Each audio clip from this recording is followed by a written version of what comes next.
안녕하세요. 건강 365 아나운서 최인경입니다. 우리 입안은 물론 주변으로도 암이 발생할 수 있습니다. 구강암으로 진단되는 경우인데요. 문제가 생겼을 때 바로 발견할 수 있을 것 같지만 구내염과 같은 경우도 흔하기 때문에 조기 발견이 쉽진 않다는 지적입니다. 입안과 주변으로 어느 위치에 암이 생겼는지에 따라서 불리는 이름도 다양할 텐데요. 구강암의 위험과 치료는 어떻게 진행되는지 살펴보겠습니다. 그리고 한 번 생기면 꽤 오래 고생하는 질환이죠. 손발톱 무좀에 대해서도 생각해 보겠습니다. 건강 365 비욘세의 러브 온 탑 듣고 시작합니다. KBS 라디오 건강 365 함께하고 계십니다. 구강암은 입 안쪽을 비롯해서 입 주변에 생기는 악성 종양입니다. 혀, 잇몸, 볼 안쪽, 또 혀 아래, 입천장, 그리고 입술에도 암이 생길 수 있는 거죠. 대부분의 암이 그렇지만 구강암도 조기 발견이 어려운 것으로 지적이 되는데요. 구강암 발생률이 늘고 있다고 합니다. 이유도 궁금한데요. 연세대학교 의과대학 용인세브란스병원 구강아강면 외과 양현우 교수에게 도움 말씀 듣겠습니다. 교수님 안녕하세요. 네, 안녕하세요. 네, 반갑습니다. 구강암이 좀 생소하기도 한데요. 늘고 있다면서요? 예, 구강암 발생률이 꾸준히 증가하고 있습니다. 네. 가장 큰 이유는 아무래도 고령화라고 볼 수가 있고요. 네. 고령화와 더불어서 이제 기존의 흡연 음주, 또 불량한 구강 위생 관리가 더해지면서 네. 더 늘고 있다고 보시면 될 것 같습니다. 네. 최근에는 젊은 층에도 증가 추세여서 좀 주의가 필요한 상황입니다. 네. 고령화, 흡연, 음주 뭐 여러 가지가 지적이 되는데요. 인유두종 바이러스로 인한 부분과도 연관이 있다면서요? 네, 인유두종 바이러스, 저희가 흔히 HPV 바이러스라고 많이 하는데요. 네. 구강암 또 자궁경부암뿐만 아니라 특히 목구멍 쪽에 있는 구인두에서 암 발생이 늘고 있습니다. 네. 네, 참고로 청소년기 예방 접종이 이 암 예방에 도움이 될 수 있는데 네. 이런 연관성이 있다고 봐주시면 될 것 같습니다. 네. 그런데 조기 발견이 쉽지 않다고 들었는데요. 입 안쪽이나 바깥쪽에 생기는 거라서 얼른 이상을 발견할 수도 있을 것 같은데 그렇지 않은가 보죠? 네, 초기 구강암은 작게 헐었거나 하얗고 붉은 반점처럼 보여서 네. 대수롭지 않게 넘기기 쉬운데요. 의외로 아프지 않은 경우도 많아서 네. 어느 정도 진행된 후에야 병원을 찾으시는 경우가 많습니다. 네. 그럼 구강암의 범위가 입 안쪽, 바깥쪽 혀, 입 천장, 입술까지 어디든 생길 수 있는 건가요? 네, 맞습니다. 어디든 생길 수가 있고 네. 그런 부위에 따라서 명칭이 이제 붙기도 합니다. 예. 설암도 구강암의 하나인 거죠? 그럼 암의 위치에 따라서 이름도 좀 다양하겠어요? 네, 맞습니다. 혀에 생기면 설암, 네. 잇몸에 생기면 치은암, 볼 안쪽은 협점막암, 이렇게 부위마다 이름이 붙는다고 보시면 될 것 같습니다. 네. 그럼 구강암에서 가장 많이 생기는 부위랄까요? 어떤 암이 가장 많은가요? 네, 방금 전 또 말씀드렸던 설암이라고 할 수 있는데요. 네. 전체 구강암의 절반 가까이를 차지하고 있습니다. 네. 네. 그럼 입 주변으로 생기는 증상들이 있지 않습니까? 입병으로도 네. 불리는데 이런 증상들 중에 암의 신호일 수도 있는 건가요? 예. 가장 대표적으로 이제 2주나 3주 이상 낫지 않는 구강 내 궤양, 네. 또 하얗거나 붉은 반점이 계속되면서 움푹 패이거나 또 덩어리지게 자라난다면 의심해보고 진료를 받아보셔야 합니다. 네. 구강 내 궤양 말씀하셨는데 구내염도 흔하잖아요. 이것도 위험 신호일 수 있나요? 예, 일반 구내염은 보통 한 주에서 3주 사이에 낫는데요. 네. 3주가 지나도 낫지 않거나 크기가 커지고 또 통증 없이 딱딱하게 만져진다면 단순 구내염이 아닌 경우가 있을 수 있습니다. 네. 그런데 또 구내염은 항암 치료 중에도 생길 수 있는 부작용이지 않습니까? 그럼 이것과는 조금 다른 의미로 생각해야 되는 건가요? 예, 맞습니다. 항암 치료 중에 생기는 구내염은 네. 보통 치료가 끝나고 이제 전신이 회복되게 되면은 잘 나을 수가 있는데요. 네. 반면 암으로 인한 구강 병변은 치료 없이는 계속 악화될 수가 있어서 네. 전문가의 확인이 필요한 상황으로 보여집니다. 네. 통증이 없는 경우가 많은 건가요? 통증이 없는 경우들도 있고 예. 근데 기수가 좀 진행되고 주변 조직으로 침범을 하면서 예. 통증이 발생하는 경우가 있기 때문에 통증이 없더라도 의심할 만한 이제 증상들이 발견이 되면은 전문가를 한번 만나보시는 게 좋을 것 같습니다. 네. 일단은 이 병이 뭐 2-3주가 지나도 낫지 않으면 의심을 해야 되겠네요. 예. 또 다른 의심 증상들도 있을까요? 네, 그 외에도 혹시 삼킬 때 불편감이라든지 네. 목이나 목 주변 그리고 턱 아래 멍울 같은 것이 잡히는 것도 하나의 신호일 수가 있습니다. 네. 출혈도 문제가 될 수 있는 건가요? 네, 피가 나는 원인 구강 내 출혈이라고 하죠. 예. 보통 복용 중인 약물이라든지 여러 가지 이유가 있을 수가 있지만 평소에 잇몸병을 앓고 있지 않은데도 네. 피가 지속적으로 난다거나 하면은 전문가를 보고 확인해서 나쁠 것은 없을 걸로 생각이 됩니다. 네. 그런데 그렇게 출혈이 있다는 건 사실 양치를 하다가도 출혈이 생길 수 있잖아요. 네. 그런데 계속 입에서 피가 난다는 말도 하거든요. 그러니까 조심해서 네. 양치를 했는데도 피가 계속 난다면 이것도 의심할 수 있는 건가요? 네, 그런 상황도 의심을 해볼 수가 있는데요. 예. 예, 확실하지가 않은 경우들이 있는 게 또 고혈압 약제라든지 아니면은 협심증 약이라든지 또 뇌경색이 를 알았던 분들은 네. 그 피를 묽게 하는 항응고제 같은 걸 먹는 경우들이 있어서 네. 그런 것들과 좀 감별이 필요하기는 한데 그래도 확실하지가 않으면은 검사를 한번 받아보시는 게 좋을 것 같습니다. 네. 또 갑자기 치아가 흔들리는 듯한 느낌이 구강암의 위험 신호일 수도 있다면서요. 이건 왜 그런 건가요? 네, 맞습니다. 이제 암이 잇몸 주변 뼈나 네. 혹은 턱뼈를 침범하게 되면 치아 주변을 지지하고 감싸고 있는 주 구조가 약해지게 됩니다. 네. 평상시에 내가 잇몸병 없이 잘 지내고 있었는데 치아가 갑자기 흔들린다면 그 원인 또한 전문가에게 평가를 받아보시는 것이 좋을 것 같습니다. 네. 그럼 치과 치료 중에 구강암을 발견할 수도 있는 거네요? 맞습니다. 예. 실제로 자주 있는 일이고요. 예. 그래서 정기적인 구강 검진이 구강암 조기 발견에도 큰 역할을 하고 있습니다. 턱 주변으로도 이상 증상이 생길 수 있는 건가요? 네, 맞습니다. 턱 이제 주변에서 네. 이제 암이 진행되게 되면 턱 아래나 목 주변에 멍울이 잡힌다 그러죠.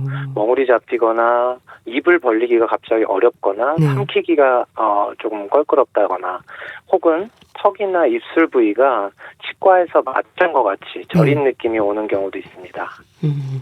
그 멍울은 딱딱한 멍울인 건가요? 맞습니다. 이 멍울은 좀 유동성이 떨어지고 네. 딱딱하면서 눌렀을 때 통증도 있을 수 있는 그런 종류의 멍울일 것 같습니다. 네. 여러 증상들을 말씀 주셨는데요. 예. 그런데 이런 증상들이 있어도 암을 의심하기는 어려울 것 같은데요. 대부분 치아의 문제를 생각하지 않을까요? 네, 그렇게 오인하는 경우들이 많은데요. 네. 특히 증상이 치과 질환 중에 잇몸 질환과 겹쳐서 헷갈려 하시는 환자분들이 많아서 네. 진단이 늦어지기도 하기 때문에 정기적인 구강 검진이 예방에 좀 도움이 될 것으로 생각이 됩니다. 네. 근데 조기 발견이 쉽지 않다니까 걱정이 되는데요. 그럼 조기 발견이라는 건 어느 정도의 상태를 말하는 걸까요? 네, 크기가 보통 2cm 이하이거나 네. 또 전이가 없다. 일기 상태를 조기라고 봅니다. 2단계에서 발견을 하게 되면 수술 범위도 작고 치료 성적도 훨씬 좋습니다. 네. 그렇게 조기에 진단되고 치료를 하면 치료 효과가 그만큼 높은 거네요. 네, 엄청 큰 차이가 있을 수 있는데요. 네. 1기에서 발견하면 5년 생존율이 보통 80에서 90% 이상인 반면에 네. 3, 4기로 넘어가게 되면 절반 가까이 떨어집니다. 네, 조기 발견 시에는 수술 범위가 아까 말씀드렸다시피 작기 때문에 회복도 굉장히 빠를 수가 있습니다. 네. 구강암의 원인에서 치주 질환도 위험 요인으로 지적이 되는 부분인 거죠? 맞습니다. 치주 질환이 있으면 만성 염증이라고 하죠. 네. 그런 상태가 지속되면서 암 발생 위험을 높인다는 연구들이 지속적으로 보고가 되고 있습니다. 네. 또 구강 위생 관리랑 정기적인 치과 검진 또 치료가 아까 말씀드렸다시피 구강암 예방과도 연결된다는 점이 중요할 것 같습니다. 네. 그러니까 구강암 예방을 위해서 정기적인 치과 검진이 필요하다는 거 꼭 기억하시면 좋겠네요. 네. 그런데 구강암에도 종류가 있나 보죠? 편평세포 암종이 많다면서요? 이건 또 뭔가요? 네, 편평세포 암종이란 이제 구강 점막 세포, 가장 바깥층을 차지하고 있는 세포인데 네. 이 바깥 점막 세포에서 기원하는 암종을 편평세포 암종이라고 합니다. 이 구강암의 90% 이상을 차지하고 있고요. 네. 이 외에도 침샘 기원의 암종, 또 색깔이 검정색으로 갈색으로 나타나는 흑색종, 네. 또 육종 등의 다양한 형태의 구강암이 존재합니다. 네. 그럼 암으로 진단이 되면 수술이 우선인가요? 네, 구강암은 현재까지는 1차 치료는 수술을 하고 있습니다. 네. 또 진행 정도에 따라서 방사선이나 항암 치료를 병행하거나 후속 치료로 진행하기도 합니다. 네. 조기에 발견이 되면 수술로 이제 절개가 가능한데요. 림프절이라든지 전이 된 경우도 많은가요? 네, 처음 진단 시에 이미 림프절 전이가 있는 경우가 적지 않고요. 네. 전이가 검사 시에 확인되지 않더라도 미세 전이 가능성을 우려해서 종양과 함께 목 주변 림프절을 같이 제거하는 예방적 림프절 청소술을 시행하는 경우들도 많습니다. 네. 그럼 종양의 크기에 따라서 수술 범위도 달라질 텐데요. 재건술이 필요하기도 하겠네요. 네, 이 부분이 정말 중요한데요. 네. 이 구강은 얼굴의 모든 부분하고 연결이 되어 있어서 암을 제거하고 나면 제거하고 없어진 부위를 복원하는 재건수술이 꼭 필요합니다. 네. 간단한 재건술도 있지만 미세혈관 수술을 동반하는 고난이도의 재건수술도 필요한 경우들이 많은데요. 특히 암이 진행되어 턱뼈까지 침범한 경우에는 턱뼈를 포함한 암을 제거하게 되는데 네. 턱뼈는 얼굴의 외형과 씹고 삼키는 중요한 기능들을 담당하고 있어서 네. 가급적이면 암 제거와 동시에 재건이 필수적입니다. 네. 예전에는 암 수술 후에 회복하고 재건한 뼈가 붓기를 기다리고 네. 이후에 임플란트를 심는 과정을 장기간에 걸쳐서 단계적으로 진행했었는데 최근에는 하루에 완성하는 턱 재건이라는 개념을 네. 구강암 재건 수술에 적용하고 있습니다. 네, 수술 전에 컴퓨터 시뮬레이션으로 네. 환자 본인의 턱 형태를 미리 설계하고 맞춤형 재건 도구를 제작한 다음에 네. 종양 제거, 턱뼈 재건, 임플란트 식리까지 암 수술 당일에 한 번에 이루어지는데요. 네. 환자분 입장에서는 수술 후 처음 깨어날 때부터 턱 외형이 회복된 상태이고 씹는 기능도 훨씬 빠르게 돌아와서 네. 상당히 진행된 암에서도 치료는 물론 삶의 질을 빠르게 회복하는 것을 최근에는 목표로 삼고 있습니다. 네. 재건을 한다면 어떤 부위를 쓰게 되는 건가요?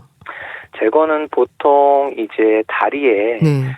크게 두 가지 뼈가 있는데 정강뼈라고 우리 몸을 지탱해주는 뼈가 있고 네. 보조적인 역할을 하는 종아리뼈가 있습니다. 네, 종아리뼈를 활용해서 거기에 붙어있는 미세혈관들을 또 같이 채취해서 재건을 하게 되고요. 네. 또 골반뼈를 사용하는 그런 경우들도 있습니다. 그럼 구강암도 로봇 수술로 진행이 되나요? 아무래도 얼굴 쪽이라서 좀 신경이 쓰일 것 같은데요.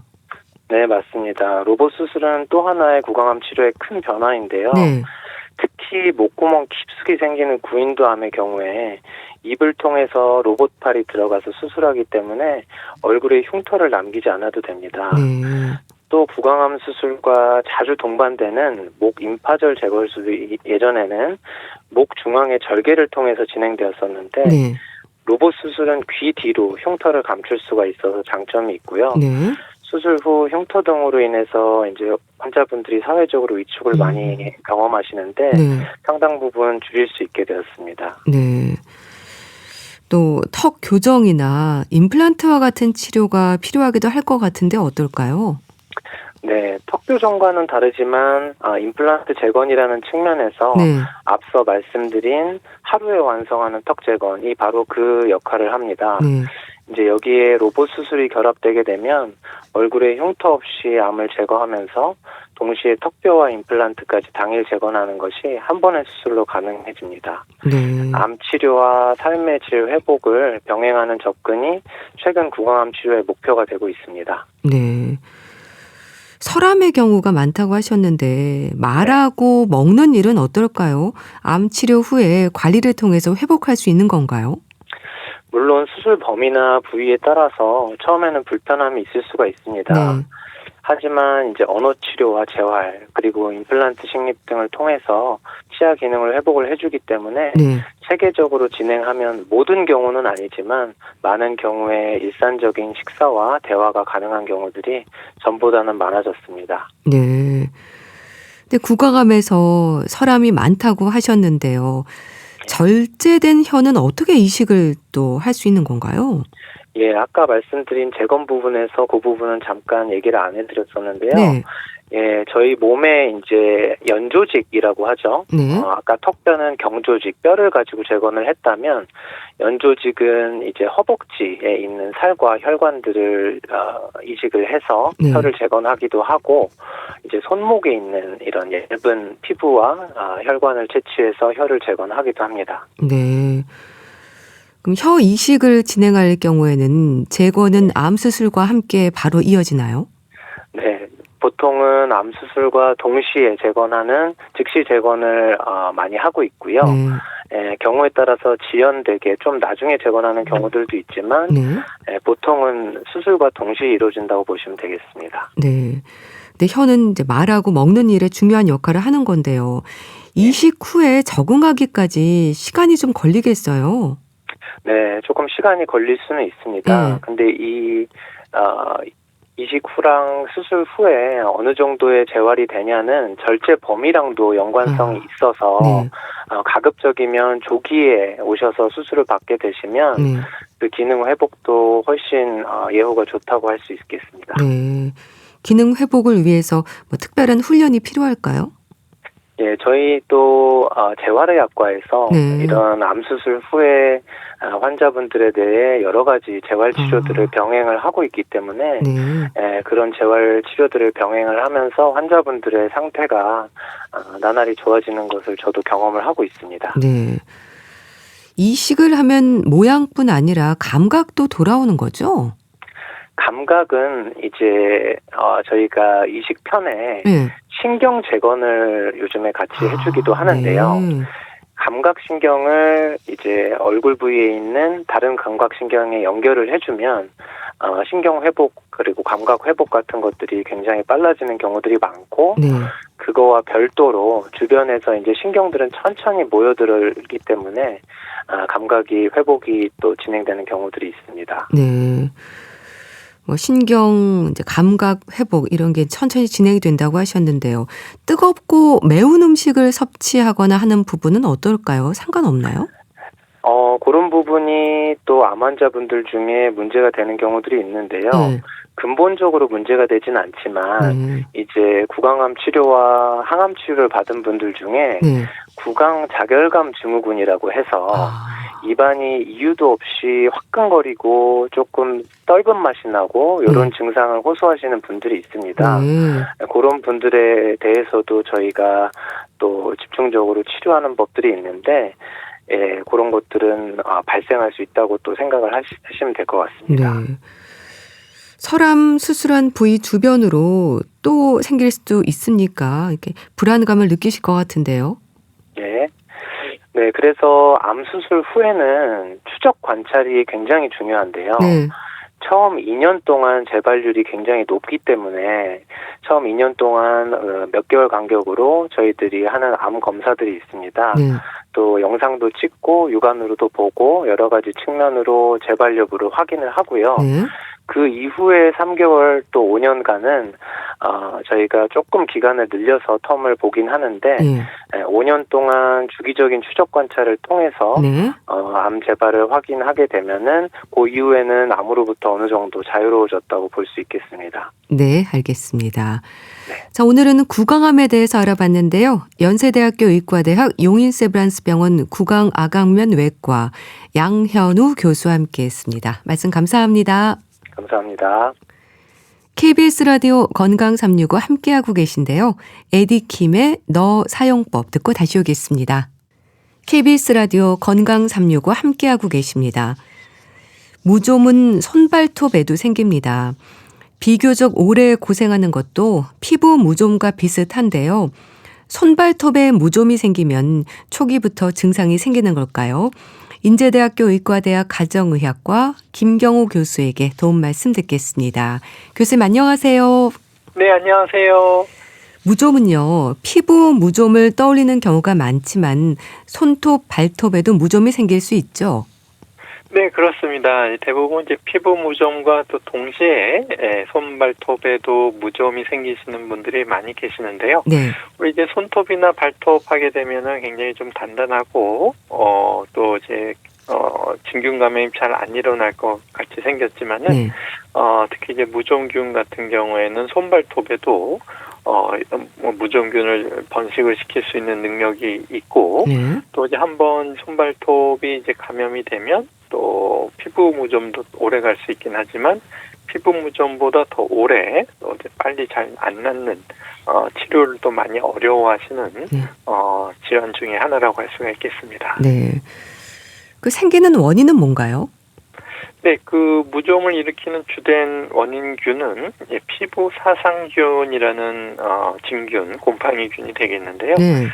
이 사상균 할 때 이제 사는 이제 실사자를 써서 이제 실 모양의 이런 곰팡이균이다 이렇게 이름이 붙었고, 네. 이 사상균의 특징은 이제 이 사상균이 번식하기 위해서 쓰는 영양분이 네. 사람의 각질층에 있는 케라틴이라는 단백질을 단단한 단백질을 분해해서 어떻게 보면 이제 케라틴 분해 효소가 이 피부 사상균의 특수 무기라고 할 수가 있겠는데 이러한 효소를 이용해서 사람 각질층, 피부에도 있는 각질층을 녹여서 거기에서 번식을 하게 되고 손발톱에도 손발톱 역시 대부분이 단단한 성분 구성 성분이 케라틴이라고 하는 단백 성분이 되겠는데 이것이 역시 피부 사상균에 좋은 먹잇감이 될 수가 있어서 손발톱에 이제 피부 사상균이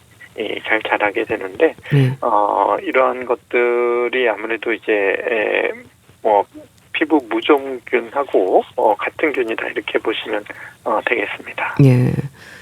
손발톱 무좀으로 고생하는 분들을 보면 손톱이나 발톱이 각질처럼 하얗고 두꺼워지던데요. 초기부터 그런 증상이 생기는 건가요? 네, 이제 손발톱에 이 피부 사상균이 감염되게 되면 나타나는 변화 현상이 말씀하신 이제 각질처럼 하얗게 두꺼워지는 우리 마치 피부 무좀처럼 그런 변화가 생길 수가 있겠는데 이제 그렇게 변하는 이유는 아마도 이제 여러 가지 손상에 의해서 피부 사상균에 의한 손발톱 손상에 대해서 우리 몸에서 이제 과도하게 과증식 각질층을 많이 만들어내면서 방어하기 위해서 각질층을 많이 만들어낸 것이 오히려 이제 두껍고 하얀 각질을 만들어내는 현상으로 나타나는 것으로 보일 수가 있겠는데 아마도 이제 좀 어느 정도 병이 진행된 이후에 이렇게 두꺼워지고 하얗게 또 손발톱이 또 이렇게 깨지고 부서지고 이런 변화가 나타날 수가 있어서 이제 초기에는 아마도 이제 잘 겉으로 봐서 잘 안 보일 정도로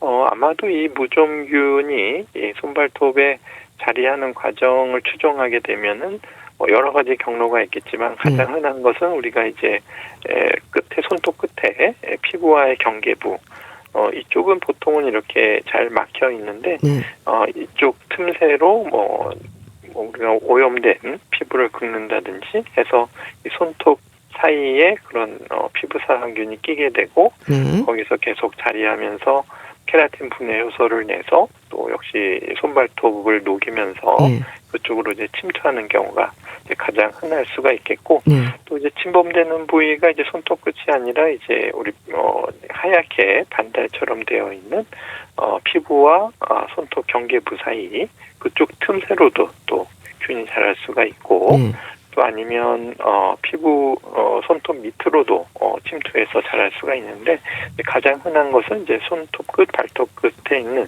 피부 틈새로 들어오게 되고 그쪽에 처음에 들어올 때는 약간 변색 정도로 하얀 점이 있나 뭐 이렇게 생각될 정도로 시작되면서 점차 진행된다고 볼 수가 있겠습니다. 네.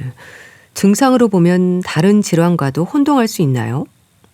네, 이렇게 손톱이 색깔이 변하고 두꺼워지고 이런 질환은 이제 또 다른 질환에서도 일어날 수가 있겠는데요. 네.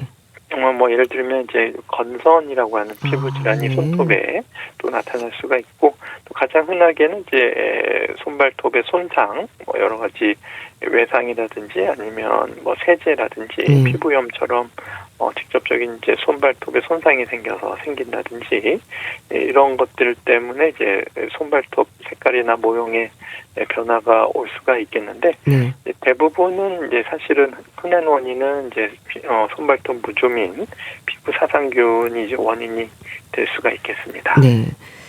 진단이 중요할 텐데요. 병원에 가면 어떻게 확인하시나요? 네, 실제로 이제 손발톱에 피부 사상균이라고 하는 무좀균이 있는 것을 이제 확인하는 것이 필요할 수가 있겠는데요.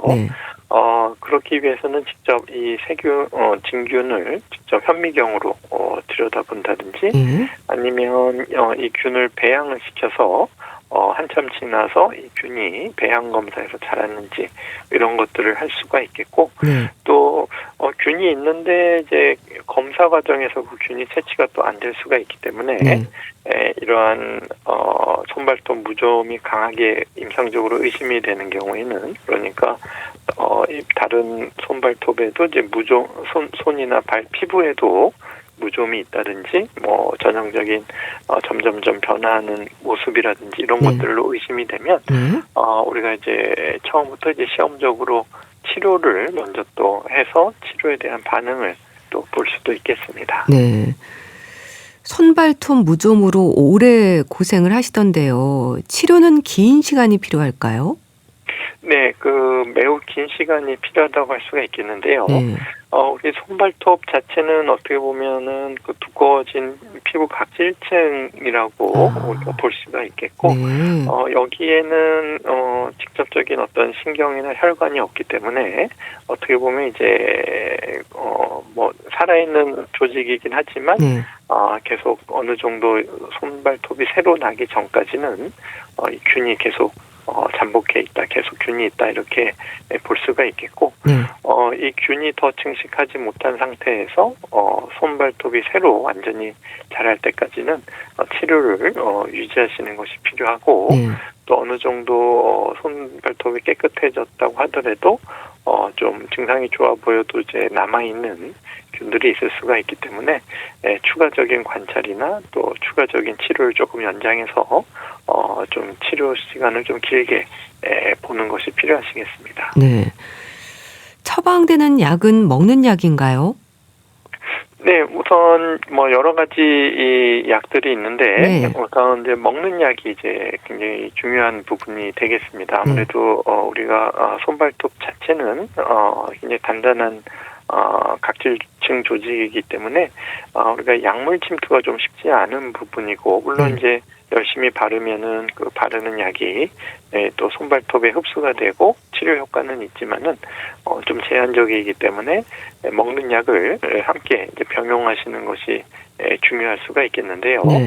이제 드시는 약은 이제 항진균제 직접적으로 이 진균들의 증식을 억제하는 몇 가지 종류의 약들을 먹는 약으로 사용하실 수가 있겠고 또 이 바르는 약 같은 경우에도 이제 많이 좋은 약들이 개발돼서 처음에는 약을 발라도 이제 잘 흡수가 안 됐지만 요즘은 이제 잘 흡수도 잘 되고 효과도 좋은 국소 도포제들을 아직 좀 가격이 좀 부담되실 수 있지만 시도해 보실 수가 있겠는데 이제 이 먹는 약과 바르는 약을 이제 동시에 같이 복합해서 두 가지를 동시에 이제 치료하시는 경우에는 치료율이 80% 이상 또 재발률도 낮은 것으로 알려져 있기 때문에 먹고 바르고 하는 것들을 함께 병용하시는 것이 필요하시겠습니다. 네. 항진균제의 경우에는 얼마나 먹어야 하나요?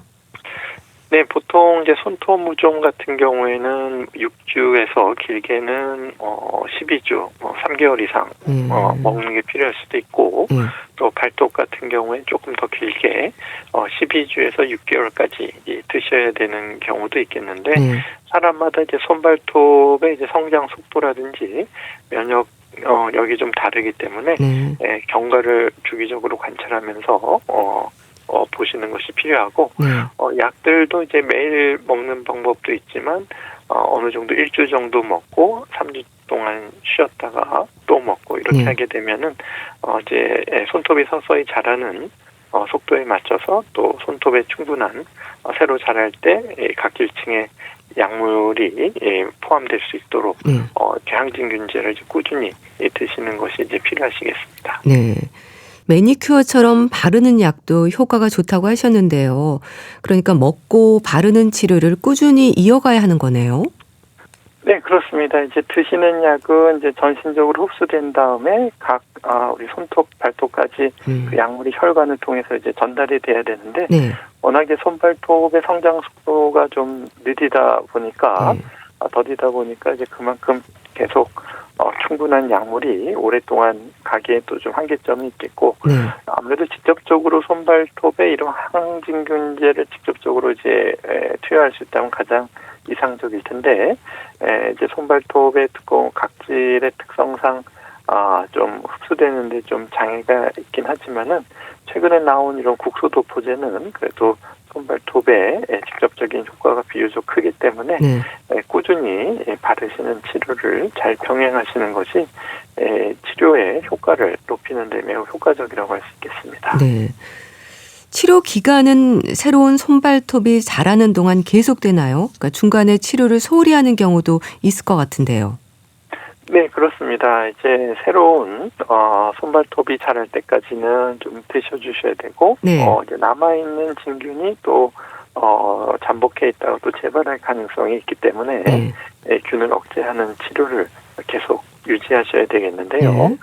아주 드물게는 우리가 이제 먹는 약을 먹어도 그 진균에 충분히 도달되지 않는다든지 또 이렇게 발라도 이제 깊숙이 있는 이런 곰팡이가 덩어리를 형성한 부위에 충분히 도달되지 않는 경우에는 이제 충분한 약물 치료가 또 안 되는 경우가 있어서 아주 드물지만 그럴 때는 직접적으로 이제 손발톱을 제거해서 거기에 있는 곰팡이 덩어리를 직접 제거해야 하는 그런 수술적인 치료가 필요한 경우도 드물게 있겠지만 이제 기본적으로는 이제 손발톱이 새로 자랄 때까지 꾸준히 잘 드시는 것이 매우 치료 결과에 중요한 역할을 주겠습니다. 그런데요, 이 노인들은 만성 질환으로 복용 중인 약도 있는데 무좀약을 이렇게 오래 먹어도 괜찮을까요? 네, 사실은 그 부분이 가장 좀 부담스러운 부분인데요. 그러시군요. 여러 가지 약물과의 상호작용도 있고, 또 이 약물 자체가 이제 간이나 콩팥에 또 좀 부담을 또 줄 수가 있기 때문에 비교적 안전한 약이긴 하지만 그래도 정기적인 모니터링이 또 필요할 수가 있는 부분이 있어서 특히 이제 어르신들은 이제 처음에 약을 시작하기 전에도 혈액 검사를 통해서 빈혈이나 간 기능 상태 같은 것들 한번 확인하고 또 약을 투약하면서 중간에도 간 독성이나 이런 것들은 생기지 않는지 또 기존에 드시고 계신 약물과 상호작용으로 인해서 다른 임상적인 수치가 변화하지 않는지 이런 것들을 함께 잘 관찰하시는 것이 필요하실 수가 있겠는데요. 그렇기 때문에 이제 좀 효과는 약하더라도 전신적인 부작용이 좀 적은, 비교적 적은 먹는 약을 하면서 또 국소 치료제 이런 것들을 조금 더 적극적으로 사용하신다든지 하면서 환자분의 그 위험 요인을 잘 평가해서 치료 전략을 세우는 것도 특히 이제 어르신들에게서는 중요한 부분이라고 할 수가 있겠습니다. 네. 그리고 손톱 무좀이 있는 분들은 집안일을 하면 안 되나요? 전염을 걱정하시던데요. 네, 집안일 자체는 이제 가능하신데요. 네. 이제 말씀하신 것처럼 이제 다른 사람에게 이제 전염을 시키거나 또 자가 감염 또 다른 부위로 내 몸에 또 이제 감염이 될 수가 있겠는데요. 네. 이제 집안일 자체는 가능하시기 때문에 하시더라도 이제 각질 조각이라든지 네. 또 이러한 각질을 통해서 이제 접촉을 통해서 전염될 수 있는 특히 이제 수건이나 이제 슬리퍼, 발매트 이런 것들을 통해서 이제 그런 것들 함께 사용하게 되면은 네. 그것을 통해서 이제 전파가 될 수가 있기 때문에 이런 것들을 좀 철저히 분리하고 잘 세탁하고 소독하시는 것이 이제 필요하실 수가 있겠습니다. 네. 손발톱 무좀을 치료하지 않고 방치하면 어떤 위험이 생길까요? 네, 대부분 이제 이러한 손발톱 무좀으로 인한 영구적인 변형이 생기거나 아주 외모적인 문제가 또 있을 수가 있겠고 또 그 세균 감염이 잘 될 수 있는 통로가 될 수가 있기 때문에 진균 감염으로 인해서 피부 손상이 생기고 그 자리에 또 2차적인 세균 감염이 생겨서 우리가 흔히 말하는 이제 봉화증형 같은 것들이 어떤 초기 시초가 된다든지 특히 이제 당뇨 환자분 같이 면역력이 떨어져 있고 혈액순환이 잘 안 되고 이런 분들은 한번 세균 감염 염증이 생기고 굼게 되면은 좀 더 깊은 조직까지 이런 염증이 퍼지게 되고 그리고 이제 항생제를 써도 혈액순환이 잘 안 좋게 되면 항생제가 충분히 그 감염 부위에 충분한 효과를 또 내기가 어려워서 당뇨 환자의 합병증을 또 만드는 위험도 있을 수가 있겠는데요.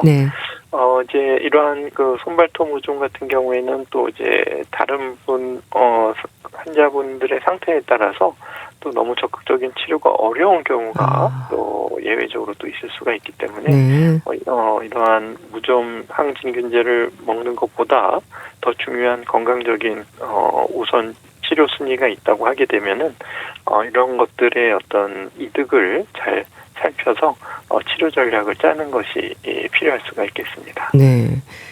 이 몸의 다른 곳으로 옮겨가기도 하는 자가 전염이 있을 수 있다고 하셨는데요. 손발톱이 변형되기도 하나요? 네, 그렇습니다. 아무래도 이제 손발톱 무좀 자체로 인해서 손발톱이 이렇게 두꺼워지고 또 이렇게 잘 부서지기 쉬운 형태가 된다든지 또 모양이 매끈한 형태가 되지 않고 이렇게 울퉁불퉁 또 이렇게 외모적으로 이제 색깔도 변색이 된다든지 또 이렇게 부분적으로 또 소실이 생긴다든지 이런 것들이 남을 수가 있고 이 손발톱 생장에 영향을 주는 부분이 또 기저부가 또 손상이 되게 되면 또 2차적인 손발톱 모양의 변형이 또 좀 오래 영구적으로 남을 수도 있겠습니다. 네. 손발톱 무좀으로 치료 중인 분들이 꼭 지켜야 하는 부분들 짚어주세요. 네, 우선 복약하시고 또 이렇게 바르고 하는 치료들을 꾸준히 하는 것이 쉽지는 않으실 텐데 가급적이면 기간을 지켜서 충분히 끝까지 하시는 것이 좋겠고 또 일부 환자분들은 드시다가 또 이제 간이나 전신적인 부담이 되실 수가 있기 때문에 의사가 권고하는 중간 점검, 혈액 검사 이런 것들도 주기적으로 해보시는 것이 좋겠고 또 이제 치료를 잘 하더라도 이제 생활 환경을 통해서 본인이나 또 주변에 감염이 되거나 또 재발할 위험성이 있기 때문에 항상 손발을 잘 건조시키고 또 이런 것들이 다른 가족들과 공유되지 않도록 위생관리를 철저히 분리해서 사용해 주시는 것이 도움이 되시겠고, 또 이제 우리가 검증되지 않은 민간요법 이런 것들은 피하시고, 또 우리 레이저 같은 보조요법 또 비용도 좀 들지만 이런 경우에도 필요하다고 하게 되면 이제 의사와 상의해서 고려해 보시는 것이 필요하겠습니다. 네, 알겠습니다. 오늘은 손발톱 무좀의 진단과 치료에 대해서 알아봤는데요. 인제대학교 의과대학 가정의학과 김경호 교수와 함께했습니다. 감사합니다. 네, 감사합니다. 자두의 김밥 보내드리면서 인사드릴게요. 건강365 아나운서 최인경이었습니다. 고맙습니다.